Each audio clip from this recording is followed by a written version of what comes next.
kung anong Guys, At yan po ang Jurassic. Ito guys.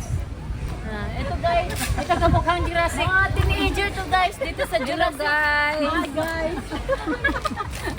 Mga tigols. Mga tigols. Grabe senior din, no? oh, yan ang Jurassic malaki oh.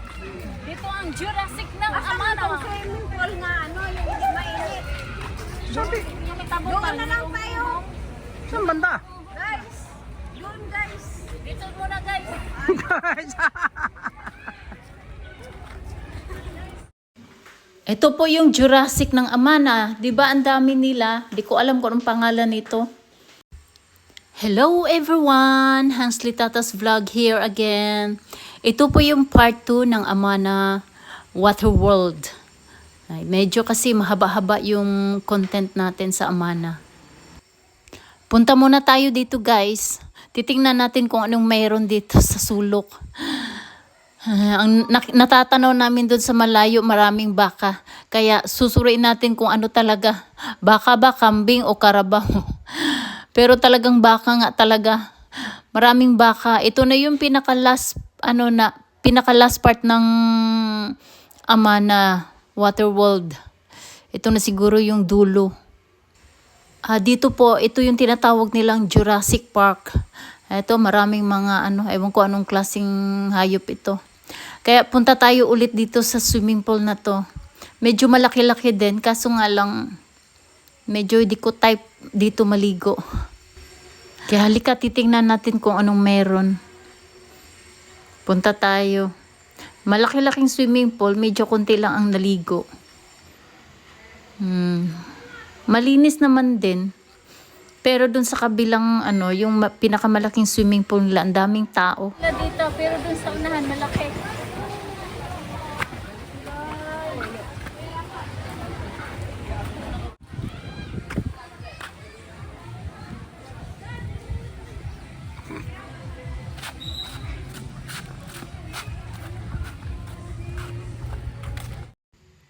Halika, magsayaw muna tayo. Medyo nasa mood magsayaw.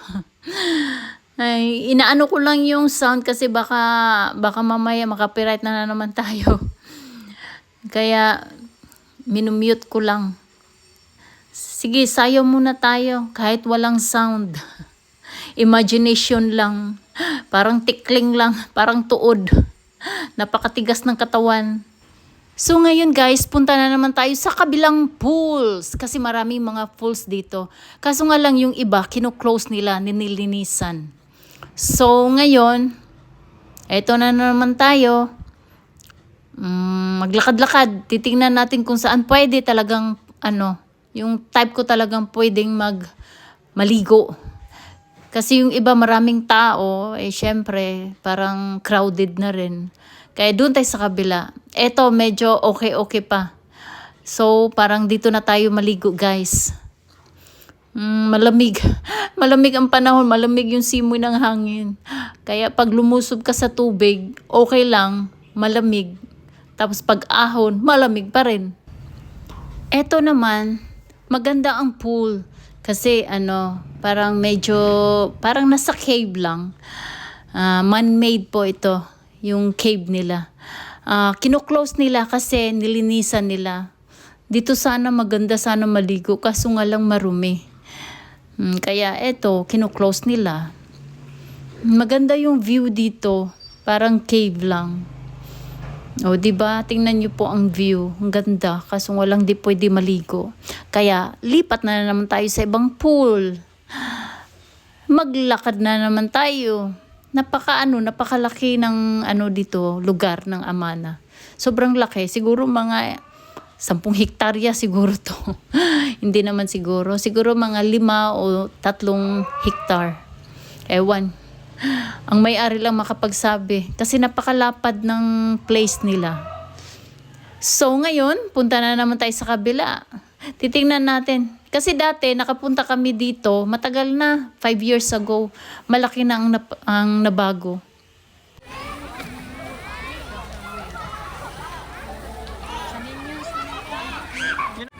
ito medyo malalim, ito malalim. 7 feet. Dito guys, medyo malalim, 7 feet. At saka mamaya may wave. Ito yung pinaka-main na swimming pool nila dito sa Amana Resort. Saan ba yung ano medyo malalim? Yun ba yun yung medyo malalim? Tara! Si Kuya, oh. Dito may ano, may lifeguard. Lifeguard! Oh, safe ka dito, safe. Safe ka dito kasi ito yung pinaka-gisig namin lifeguard dito sa Amana.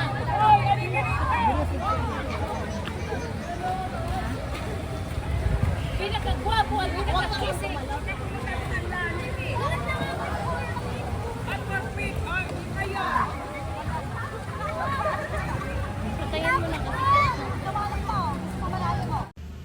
O di ba ito yung pinaka-main nilang swimming pool, napakalaki.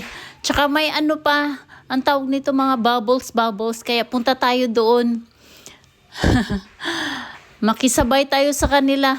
Napakainit ng ano, bumalik ako kasi napakainit ng semento. Hindi pwede magpaakay, kailangan nakachinelas.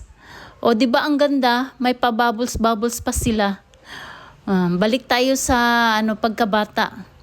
Makisali tayo, join tayo sa kanila. Enjoy life lang. Life is too short, kaya kailangan tayong mag-enjoy. Hanggat kaya pa sa katawan at sa mga paa, pasyal-pasyal tayo kung saan gusto natin, kung hanggat kaya sa busa at sa paa. Kasi hindi natin alam ang panahon, hindi natin alam ang life natin. Kaya go lang ng go.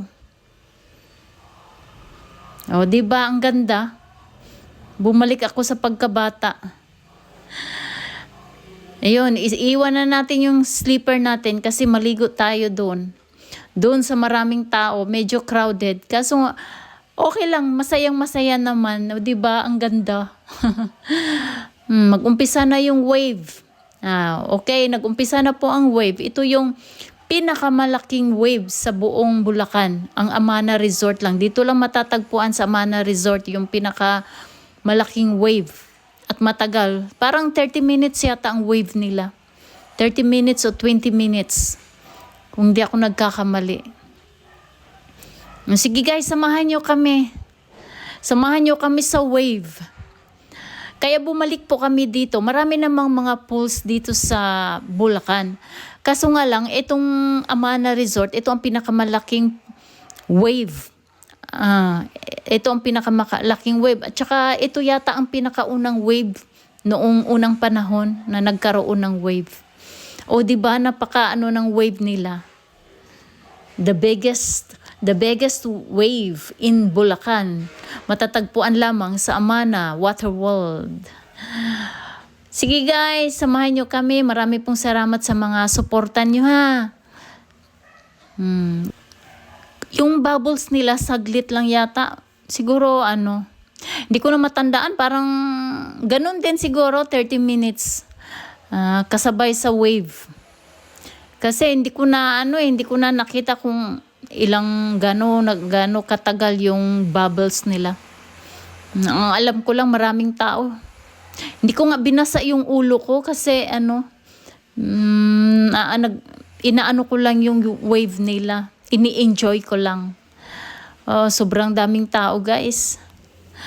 Sobrang dami. Malinis naman yung pool nila. Malinis tsaka malalim dun sa dulo.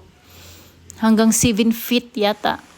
5, 6 and hanggang 7. Maraming mga bata. Sobra talagang nag-i-enjoy kami dito.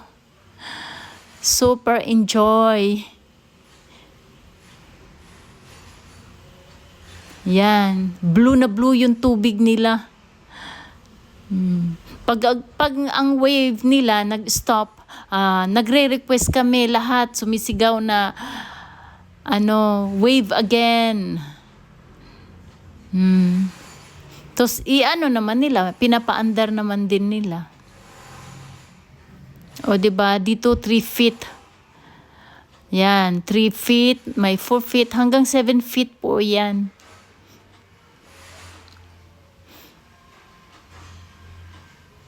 Ang entrance nila dito is 250. Noon pa yung entrance fee nila, hindi nagbago. Walang pinagbago. O di ba matagal-tagal din yung ano nila bubbles. Siguro hanggang magkasama itong wave tsaka bubbles. Magkasamang ano, i-stop nila yung pag i-stop nila yung wave, i-stop din siguro nila yung bubbles. Hindi ko rin napansin. Saglit lang kami dito, hindi kami nagtatagal. Umalis din kami at bumalik kami sa ano namin, sa inuupuan namin. Walang taong pumupunta. Mayroon namang taong pumupunta dun sa 7 feet pero iilan lamang. Siguro no, bawal magpunta dun kasi malalim na talaga lalo pat mag-wave. Ganon talaga yun. Kaya kailangan safety muna bago pa sikat-sikat. Di ba guys?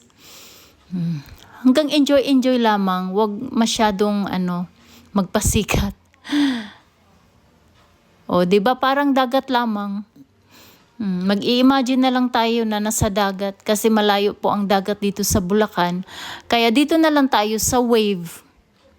Kaya maraming tao dito sa Amana kasi yung wave nila at saka yung pool nila malaki at saka yung wave nila talagang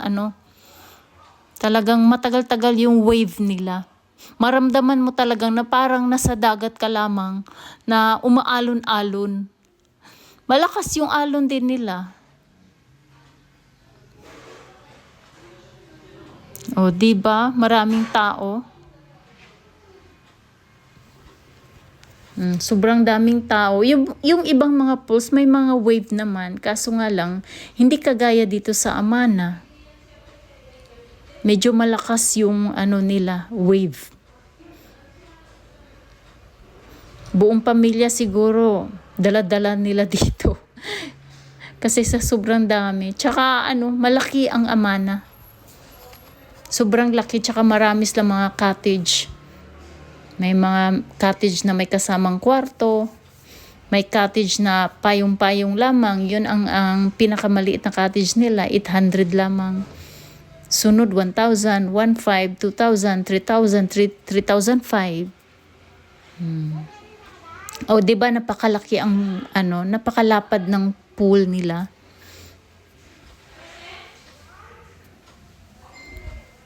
Di ko na alam kung saan na dito yung mga kapatid ko, mga kasamahan ko, mga kaibigan. Di ko na sila makita. Hinahanap-hanap ko sila dito pero di ko sila makita sa sobrang daming tao. Ay. Iyan po ang lifeguard. Maraming mga lifeguard nagbabantay. O, di ba? Walang taong pumupunta dun sa dulo kasi dangerous na doon. Malalim na doon, 7 feet na po roon. Kaya siguro pinagbawal nila, binabantayan nila. Kung may gustong magpunta doon, siguro pinapagalitan nila kasi nga bawal tsaka dangerous na din. Lalo pat umaandar yung wave. Okay guys, hanggang dito lang muna tayo at susunod ko na namang mga videos.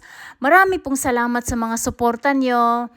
And ingat tayo palagi and always pray to Papa God with all our hearts, mind, body, and soul. Bye!